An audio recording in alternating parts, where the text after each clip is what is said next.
Tok rupa begini dia senyum. Dia kata, suka dok Kelantan? Oh, dia tanya? Dia tanya.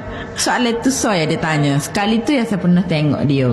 Saya pernah dengar lah camu-camu dia. Walaupun saya budak lagi masa tu, tapi saya dengar. Dia pernah kecek? Saya pernah dengar camu-camu dia. Sebab dia tu kira low profile. Walaupun dia MB, dia low profile tau. Pemek tadi hidup sederhana. Dia low profile. Lepas tu satu lagi, dia bersifat toleransi.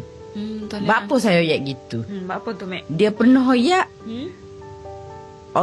orang Islam tak pernah paksa memeluk Islam. Demo ada kefahaman sendiri. Demo biar duduk dengan kefahaman demo sendiri. Agama demo. Agama Kawai gitu.